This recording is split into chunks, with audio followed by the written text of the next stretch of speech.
Янка Купала пісаў пра гэта яшчэ ў 1908 годзе. Хто ты гэткі? Свой, тутэйшы, чаго хочаш, долі лепшай. Культавая безумоўная фраза, але чаму тутэйшы, чаму не беларус? Паводле этнографа Паўла Шэйна, калі ў беларусаў 120 гадоў таму пыталіся, хто яны, дык чулі ў адказ: мы тутэйшыя. Наша страна не руска, не польска, але забраны край. На пытанне, хто ж забраў той край, мясцовыя казалі Кацярына, то бок намёк на падзелы Рэчы Паспалітай. Ад 18 до 20 стагоддзя беларусы тутэйшыя. Маўляў, без роду, без племені, без нацыянальных і палітычных упадабанняў. Шэрая маса, ну ці народзец, як казаў адзін вусаты чалавек. Хто такія тутэйшыя? Адкуль з'явіўся гэты тэрмін і што за ім хаваецца? Гэта праклён, пазітыў ці, можа, так і трэба? Мы канал «Загляне сонца». Подпишіться, калі ласка, превентивно уподобайце гэты відос і давайте разбираться у тэме.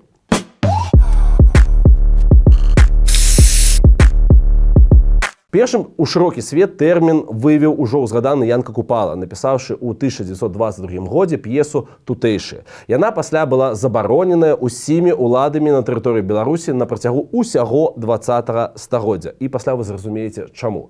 Перад гісторыя. Пасля Першай сусветнай вайны старыя дзяржавы і імперіі развальваліся. На іх месцы паўставалі новыя па нацыянальнай прыкмеце. Адна нацыя, адна дзяржава. Для палякаў Польшча, для эстонцаў Эстонія, ну, механізм вы зразумелі. Але што рабіць, калі мільёны людзей ва ўсходняй Еўропе проста не ведалі пра сваю нацыянальнасць і не спяшаліся ставаць актыўнай часткай нейкага там нацыянальнага праекту? Так атрымалася, на жаль, і з беларусамі. Прыходзяць палякі, немцы, расейцы, а тут на месцы тутэйшыя. Хто такія? Што з імі рабіць? П'еса Купалы крык ягонай душы, але хапала згодных з ім людзей таксама. Кароткі змест. Менск, 1918-1820 гады. Увесь час у горадзе змяняецца ўлада. Расейцы, немцы, бальшавікі, палякі, зноў бальшавікі. Там шмат герояў, але генеральна ёсць вядомы беларус Янка Здольнік. Ён, праўда, не галоўны персанаж. Галоўны, безумоўна, крышталізаваны тутэйшы Мікола Зносак. Здольнік са зносака ўвесь час рагоча, але менавіта гэты другі увасабляе сабой людскую масу сярэдняга такога, сярэднестатыстычнага беларуса. І вось гэтаму Мікітку ўсё роўна кім быць. Рускім, палякам, бальшавіком, чы яшчэ там кімсьці. Новая ўлада, новая ідэнтычнасць. Такі вось хамелеон. Мы боролись сами себе от вашей навалы! А между прочим, ничего вы не выходите. Все ваши гэты сходки, гэты з'езды ваши раскидают вот так вот, и все. Паралельна ў п'есе прапісаныя два навукоўцы, усходні і заходні. Адзін даказвае Мікіту Зносаку, што ён недарускі, а другі, што ён недапаляк. То бок, мясцовыя людзі нібыта тупіковыя веткі развіцця рускага або польскага народаў. Ну а той дурачок кожны раз, калі яму выгадна, пагаджаецца, падстройваецца, не маючы з душой ніякага разумення, хто ён такі. То бок, паводле Купалы, тутэйшыя вялікае нішто. Аграменная праблема Беларусі, што людзі збольшага гатовыя прымаць розныя ідэнтычнасці, а не шукаць сваю, змагацца за свой край, народ, частка якога сябе не лічаць, бо за гэта не даюць зарплатні і няма ніякіх бонусаў, толькі вялікія праблемы на нашы галовы. У самого тэрміна тутэйшасць няма аднаго адзінага тлумачэння. Няма нават адэкватнага пераклада на іншыя мовы ці іншаземнага слоўка, якое б пасавала па сэнсу. Отсюдашнасць па-руску. Ну, нейкая ублюдашнасць, калі шчыра. Ангельская localness, але гэта пра прывязку на месца, лакацыі. Ці from here-ness. Ну, карацей, нешта вельмі нашае. Выключна нашае. Цікава, што тутэйшы не адказ на пытанне «хто ты?». Хутчэй, гэта адказ на пытанне «скуль ты?», «чый ты?». То бок, ты адсюль, але дыпламатычна маўчыш пра погляды і дыпламатычна маўчыш пра тое, на чыім баку знаходзішся. Лічыцца нібыта адказ «я тутэйшы» – гэта такая форма адмаўлення. Тыпа, я не рускі, не паляк, не немец, не габрэй. Калі накладаць на гісторыю, дык вельмі лагічна. Калі ўвесь час побач ходзяць чувакі са зброяй з захаду і ўсходу, лепш, зразумела, схавацца ў сваю ракушку, гэта такі наш амаш на групу «Петля прыхільнасці», і не адсвечваць, зліцца, так бы мовіць, з ландшафтам. Гэта форма чакання, кшталт апалітычнасці як тэхнікі бяспекі. Вось у такім замарожаным стане народ увайшоў у мадэрную эпоху, час нацыяў, весну народаў. Што было дагэтуль да канца 18 стагоддзя? Генеральна вызначэнне Літва або Ліцвін, то бок прыналежнасць да Літвы як дзяржавы ВКЛ. А ліцвін, як правіла, гэта каталік. Тэрмін «Русь», «рускі», «русін», «рэха» этнаканфесійнай супольнасці Русь. Калі ты праваслаўны і чытаеш ці пішаш на кірыліцы, ці хаця б візуальна яно ўсё гэта табе знаём. А форма тутэйшы – гэта гісторыя пра «адчапіцеся, калі ласка, усе ад мяне». Я тут. Гэта факт. Прыміце яго і думайце пра гэта, што хочаце. Адмова ад адказу на канкрэтнае пытанне. Адмова ад выбару. Нават адмова ад адказнасці. Вельмі на тое падобна. Давайте пачытаем думкі людзей, якія значна разумнейшыя за мяне. Вось Яўхім Карскі. Тытан даследаванняў беларусаў. Ён пісаў наступнае. У наш час просты люд у Беларусі на пытанне, простае пытанне, хто ты, адказвае рускі. Калі ён каталік, называе сябе каталіком або палякам. Часам сваю радзіму называе Літвой. А то і проста кажа, што ён тутэйшы, то бок мясцовы, канечне процістаўляючы сябе таму, хто гаворыць па вялікаруску, як прыхадню ў заходні край. Ці вось, сапраўдны дэтэктыў з Гомельскай губерні ад Мечыслава Давойны Сільвестровіча, рэдактара газеты «Літва». Гэта 1909 год. Слухайце уважліва. Калі б вы папыталіся ў сілака Новазыбкаўскага павета, хто вы такія, да якой нацыі належыце, то пачулі б. Хто мы? Мы рускія. Гэта значыць праваслаўныя. Калі вы далей папытаецеся, якія вы рускія, велікарусы ці што, дык зноў пачуеце адказ. Ды не, якія мы там велікарусы. Не, мы не маскалі. Ды хто ж вы такія? Украінцы? Не, і не украінцы. Ды хто ж на апошку? Не маскалі, не украінцы, а хто ж?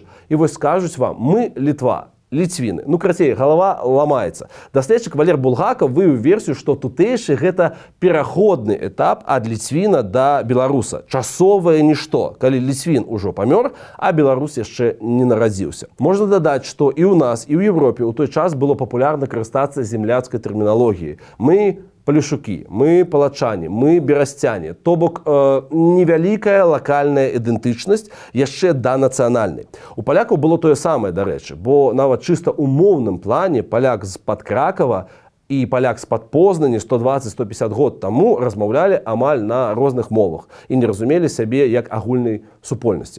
Вось як апісваў нашу сітуацыю Язэп Лёсік. Прытым, варварскім спосабе абрусення быў паратунак для сваёй нацыянальнай асобнасці. Схавацца пад найменне тутэйшы, бо ніхто цябе не пазнаў ды прымаў за таго, хто каму падабаўся.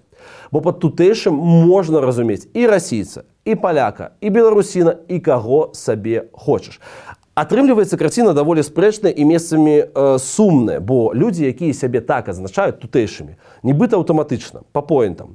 Бедныя сяляне, неадукаваныя, неактыўныя, баязлівыя, маўляў, мая хата з краю, не зацікаўленыя ў нейкіх зменах, праектах і агулам. Хай яно будзе як ёсць. Не чапайце нас, калі ласка.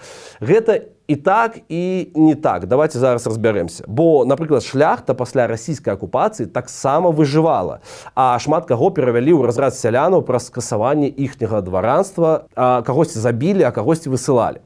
То бок, у шляхты з'явіўся тэрмін краевасці, краёвага патрыятызму. Гэта калі сярэднія ці бедныя шляхцічы разумелі, што яны не расійцы і не палякі, хоць маглі штодзённа карыстацца і польскай, і расійскай мовамі, але ведалі, што іх край гістарычна Літва, і гэта для іх было вельмі і вельмі важна. Дык у сялянаў, маўклівай большасці нашага краю, падобнай формы і была тая самая тутэйшасць. Важна і тое, што ты тут, ты адсюль, і самае галоўнае, ты адрозніваешся і ад маскаля, і ад паляка. То бок гэта форма вызначыць сябе праз адмову, бо тут гэта спрадвечнае месца пражывання. А калі прыязджае казак з нагайкай ці там поп з-пад Саратава, дык іх жа тут ніхто не ведае, іх ніколі тут не было. Яны не свае, не тутэйшы. І для шляхты, і для сялянаў тут галоўная сувязь з роднай зямлёй. Я прабачаю, як бы пафасна гэта не гучала. А пераемнасць пакаленняў тут на гэтым месцы. Усе астатнія людзі, яны чужыя. І ўжо толькі пазней усю гэтую масу тутэйшых разумныя людзі адсканавалі па моўнай прыкмеце. Калі размаўляеш на беларускай мове і нават называеш сябе тутэйшым, то хто ты? Ты, атрымліваецца, беларус. Вось такая гісторыя. Тутэйшасць як самаазначэнне і феномен не супергуд історыя, бо ёсць вынікам страты сваёй дзяржавы, калі тыя, хто пануе, то бок маюць грошы, зброю, адміністратыўны рэсурс, не такія, як ты. Яны чужыя, яны іншыя. Расійскі чыноўнік, напрыклад, польскі чыноўнік, казак, поп, ксёндз, ну вось уся гэтая гісторыя. Давайте перакінем паралель на сённяшнюю Беларусь. Калі, напрыклад, цябе на праспекце раптам спыняе чэл у форме і просіць твой тэлефон, ты ж не крычыш яму ў твар «Жыве Беларусь». Ты спакойненька даеш тэлефон, у якім нейтральнай падпіскі ці наогул выдалены тэлеграм. Вось гэта і ёсць тутэйшасць 21 стагоддзя. Як у стагоддзе 20-м замарожаны стан жыцця, зімоўка, каб захавацца.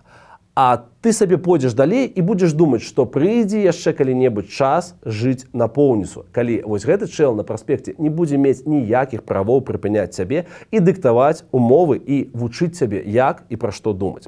У гэтым ёсць вялікая надзея. У стане тутэйшасці беларусы гістарычна не пачалі лічыць сябе палякамі ці расейцамі. У гэтым, магчыма, і сакрэт таго, што мы дагэтуль існуем. Насуперак варожым намаганням тутэйшасць і стала нашым часовым палітычным праектам, формай культурнага і этнічнага супраціваў.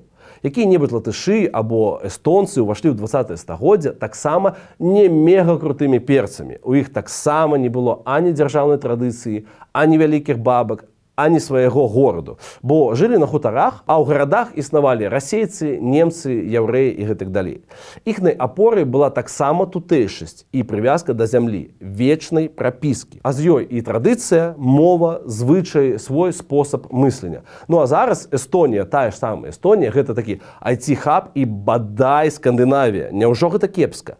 Таму тутэйшасць гісторыя пра выжыванне, каб у выніку ў гістарычна зручны момант зрабіць нешта добрае і свой парадак усталяваць на сваёй жа зямлі. Невядома, ці стваральнікі Тутбаю ў махнатых нулявых гадах гэта ўсё ўлічвалі, але, здаецца, яны безумоўна трапілі ў самую кропку. Гэта 100% пра нас. Нагадваю, мы канал «Загляне сонца». Калі ласка, падпішыцеся на нас і не забывайце каментаваць ды лайкаць гэтыя відосы. Безумоўна, калі для вас гэта бяспечна. Ну і традыцыйна давайце беларусець разам.